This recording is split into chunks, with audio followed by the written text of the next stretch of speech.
అన్న నమస్తే అన్న. నమస్తే బ్రదర్. అన్న ప్రస్తుతం చూసుకుంటే ఏపీ ఫైబర్ నెట్ చైర్మన్ గారు జీవి రెడ్డి గారు ఒక సంచలన ఆరోపణ ఈ రోజున వెలుగులోకి తీసుకొచ్చారు. ఏదైతే గతంలో చంద్రబాబు నాయుడు గారి హయాంలో ఉన్నప్పుడు 10 లక్షల ఫైబర్ నెట్ కలెక్షన్లు ఉండేవి, అది 5 లక్షలకు తగ్గిపోయింది. అంటే ఎంత దారుణంగా పడిపోయిందో, ఎంత దారుణంగా స్కాములు చేశారో అన్నీ బయటపడినాయి. అంతేకాకుండా 410 మంది ఉద్యోగులు ఫైబర్ నెట్లో భోజనాలకు సంబంధించి వంటలు ఉండేవాళ్ళు, అలాగే డ్రైవర్లు అని చెప్పి ఇష్టానుసారంగా లేనిపోయిన జాబులను ఏర్పాటు చేసి ప్రభుత్వ ధనాన్ని దుర్వినియోగం చేశారంటూ 410 మందికి పైగా ఈ ఉద్యోగస్తులను తొలగించినట్టు కొన్ని ఉత్తర్వులు కూడా జారీ అయ్యాయి. ఏంటన్నా ఎంత దారుణంగా ఫైబర్ నెట్ వస్తున్న విషయాలు బట్టి మీ అభిప్రాయం? మీ క్వశ్చన్లోనే ఆన్సర్ ఉందండి. ఎవరైతే జగన్మోహన్ రెడ్డి ఇంట్లో పనివాళ్ళు లేదా విజయసాయి రెడ్డి ఇంట్లో వంటవాళ్ళు, వాళ్ళ వైసీపీ నాయకుల ఇళ్లల్లో పనిచేసే వ్యక్తుల్ని తీసుకొచ్చి, కనీసం డిగ్రీ కూడా చదవని వ్యక్తుల్ని, ఒక క్వాలిఫికేషన్ లేని వ్యక్తుల్ని తీసుకొచ్చి గత ప్రభుత్వం ఏదైతే 10 లక్షల కనెక్షన్లు గత ప్రభుత్వంలో ఉంటే ఈ ప్రభుత్వం వచ్చిన తర్వాత వాళ్ళ ఇంట్లో అసలు దాని గురించి ఏమీ తెలియని వాళ్ళని తీసుకొచ్చి పెడితే 5 లక్షలకు పడిపోక 50 లక్షలకు పెరుగుద్దండి. అది మన అత్యాస తప్పితే. అది కూడా అంటే చదువుకున్నవాడి కన్నా ఇంకొకటి ఎవరో మేలు అంటారు చూసారా, ఆ విధంగా జగన్మోహన్ రెడ్డి మాట్లాడే మాటలు కానీ లేదా వాళ్ళు చేసే చేష్టలు కానీ ఆకాశాన్ని హద్దులు దాటుతూ ఉంటాయి. కానీ చేతల్లోకి వచ్చేసరికి ఏమీ కనపడవు. 410 మందిని ఈరోజు ఫైబర్ నెట్ నుంచి తొలగించారు అంటే ఎంత దారుణాతి దారుణంగా గత ప్రభుత్వం ఫైబర్ నెట్ విషయంలో వ్యవహరించిందో ఒక్కసారి ఆలోచించండి. అంటే 410 మందికి ప్రభుత్వ సొమ్ముతో జీతాలు ఇచ్చుకుంటూ, పోనీ వాళ్ళు ఏమైనా క్వాలిఫైడ్ పర్సన్సా? ఇంట్లో వంటలు చేసుకునేవాళ్ళు, ఇల్లు ఉడ్చుకునే వాళ్ళని తీసుకొచ్చి అందులో కూర్చోబెడితే వాళ్ళకి ఏం తెలుస్తుందండి ఫైబర్ నెట్ గురించి? పోనీ సరే, వాళ్ళని తీసుకొచ్చి కూర్చోబెట్టడంలో తప్పులేదు. వాళ్ళ కనీస ట్రైనింగ్ ఇచ్చి, అరే బాబు ఫలానాది ఇది ఎలా చేయాలి, ఇది అలా చేయాలి, అలా చేస్తే ఈ ఫైబర్ నెట్ డెవలప్ అవుతుంది, తద్వారా మీరందరూ కూడా సరిగ్గా ఒక ట్రాక్లో మీ వ్యక్తిగతంగా కూడా మీరు ఇంప్రూవ్ అవుతారు, డెవలప్ అవుతారు, కాబట్టి ఫైబర్ నెట్ని డెవలప్ చేసుకుందామని చెప్పి వాళ్ళకు ఒక ట్రైనింగ్ సెషన్స్ అనేది ఏర్పాటు చేసి ఫైబర్ నెట్ని అభివృద్ధి చేసుకునే విధంగా వ్యవహరించాల్సిన గత ప్రభుత్వం ఇష్టానుసారంగా కనీసం అపాయింట్మెంట్ లెటర్స్ కూడా లేకుండా ఉద్యోగాలు ఇచ్చేసి ఈరోజు ఆ ఉద్యోగాలు పీకేస్తూ ఉంటే అంబటి రాంబాబు లాంటి వ్యక్తులు వచ్చి ప్రెస్ మీట్ పెట్టి అక్కడ అసలు ఏం అన్యాయం జరగలా, ఉత్తుపుణ్యానికి ఉద్యోగులను పీకేస్తున్నారు, వాళ్ళ ఉసురు కట్టుకుంటారు.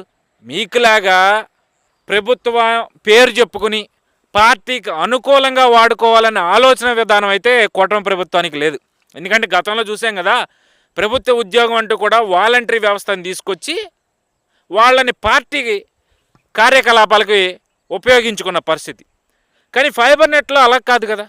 ఫైబర్ నెట్ ద్వారా ఏదైతే ఆ రోజు కరోనా వచ్చి రాష్ట్రంలో ఎక్కడెక్కడో ఉద్యోగాలు చేసుకునే వాళ్ళందరూ కూడా ఇళ్లకు వచ్చి కూర్చున్నప్పుడు, వర్క్ ఫ్రమ్ హోమ్ చేయాల్సిన పరిస్థితి వచ్చినప్పుడు, అదే చంద్రబాబు నాయుడు గారి టైంలో ఫైబర్ నెట్ని డెవలప్ చేసినట్టుగా జగన్మోహన్ రెడ్డి అధికారంలో ఉన్నప్పుడు చేసుంటే, నేను ఫస్ట్లో అన్నట్టుగా 50 లక్షల కనెక్షన్లు అవలేలుగా వచ్చిండేయండి. కానీ అవి రాలేదు. పైగా కేంద్ర ప్రభుత్వం ఏదైతే రైల్వే నెట్ అనే దీన్ని తీసుకొచ్చిందో అది కొంతవరకు రాష్ట్రంలో పాగా వేసుకుంది. సరే, దానివల్ల కూడా కొంత లబ్ధి పొందారు. బట్ ఈ రెండు కూడా ఫైబర్ నెట్ కానీ లేదా రైల్వే నెట్ కానీ పూర్తి స్థాయిలో గ్రామ స్థాయి వరకు కూడా వెళ్ళగలిగి ఉండటమైతే రాష్ట్రానికి బోల్డంత ఆదాయం వచ్చి ఉండేది. రాష్ట్రానికి ఆదాయం రాకపోగా అసలే అప్పుల్లో ఉన్న రాష్ట్రాన్ని మరిచిపోయి ఆ అప్పుల్లో నుంచే మీ వ్యక్తిగత పనులు చేసే వాళ్ళకి జీతాలు ఇచ్చుకున్నారు అంటే ఇంతకన్నా సిగ్గుచేటేముంది? మళ్ళీ పైగా అదిగాక మీ పర్సనల్ ఎజెండా కోసం, ప్రతిపక్షాల మీద బురద చల్లడం కోసం సినిమాలు తీయించుకుని ఆ సినిమా పేరు చెప్పుకుని డైరెక్షన్ చేసిన వాడికి కోట్లలో డబ్బులు చెల్లించి ఈరోజేమో పెద్ద పత్తిత్తు కౌరులు చెప్తా ఉన్నారు మీరు. ఈరోజు మధుసూదన్ రెడ్డిని ఎందుకు అరెస్ట్ చేశారు? ఫైబర్ నెట్ చైర్మన్ని. ఎంత అవినీతి జరిగింది అందులో కళ్ళకు కనిపిస్తుంది కదా. ఒక పక్కేమో సంబంధం లేని వాళ్ళకేమో జీతాల పేరు చెప్పుకుని కోట్లు చెల్లిస్తారు, మరో పక్కేమో ఉన్న ఆదాయాన్ని లేదా ఉన్న కనెక్షన్లని తగ్గించేసి దాన్ని సర్వనాశనం చేసేసి ప్రజల మీద రుద్దే ప్రయత్నం చేశారు. ఇప్పుడు అక్కడ ఏమీ జరగలేదు, జరగకుండానే ఉద్యోగాలు పీకేస్తున్నారు. వాళ్ళు ఎవరో మా ఇళ్ళలో పనిచేసేవాళ్ళు కాదు, వాళ్ళు క్వాలిఫైడ్. ఏది మరి తీయండి బయటికి.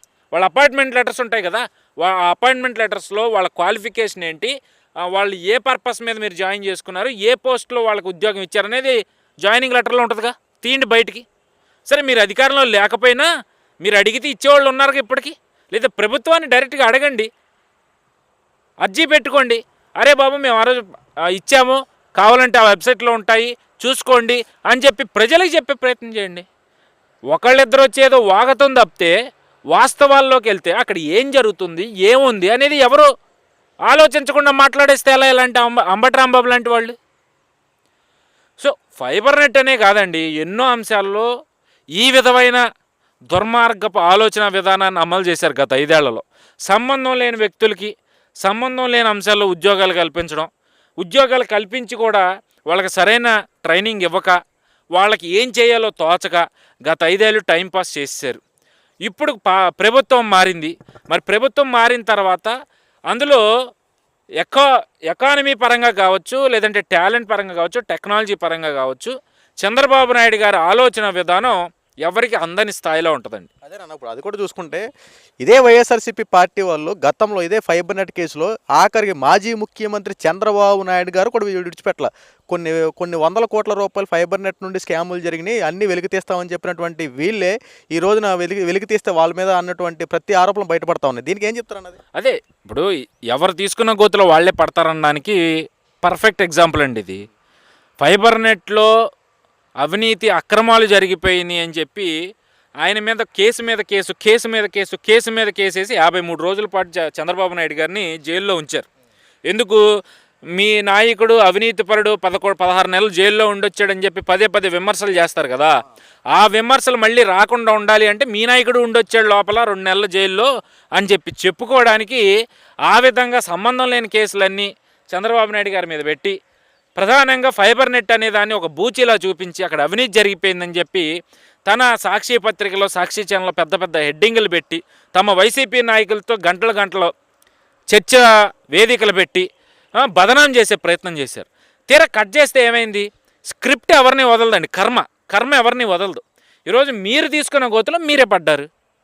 అక్కడ అవినీతి జరిగింది అన్నారు, ప్రూఫ్లు చూపించలేకపోయారు. ఈరోజు పక్కా ఆధారాలతో 6 నెలల తర్వాత ఒక్కొక్కటిగా బయటికి తీసుకొస్తా ఉంది కూటమి ప్రభుత్వం. మీ బెండు తీస్తూ ఉంది, దానికి మీ దగ్గర సమాధానం లేదు. ఏం చెప్పాలో తెలియక ఎవడగాడు దాక్కున్న పరిస్థితి. గట్టిగా మాట్లాడితే మనం చేసిన తప్పులని ఎక్కడ బయటికి వెలికి తీస్తారో అని చెప్పి భయంతో పారిపోతున్న వాళ్ళు కోకొల్లలుగా కనిపిస్తూ ఉన్నారు అక్కడ. సో ఉన్నవాళ్ళేమో అబద్ధాలు మాట్లాడేస్తే ప్రజలు నమ్మేస్తారు, రుద్దేద్దాం ప్రజల మీద అనే విధంగా ప్రెస్ మీట్లు పెట్టి ఏదేదో వాగుతూ ఉంటారు. సో కర్మ ఎవరిని వదలదండి, ఎవరు తీసుకున్న గోతులో వాళ్లే పడతారు. ఈరోజు వైఎస్ఆర్సీపీ పార్టీ వాళ్ళు తీసుకున్న గోతులో ఏదైతే చంద్రబాబు నాయుడు గారిని ఇరికించాలని చూసి గొయ్యి తీసిందో ఆ గోతులో వీళ్ళే పడ్డారు, వీళ్ళని వీళ్ళే కప్పెట్టేసుకుంటున్నారు.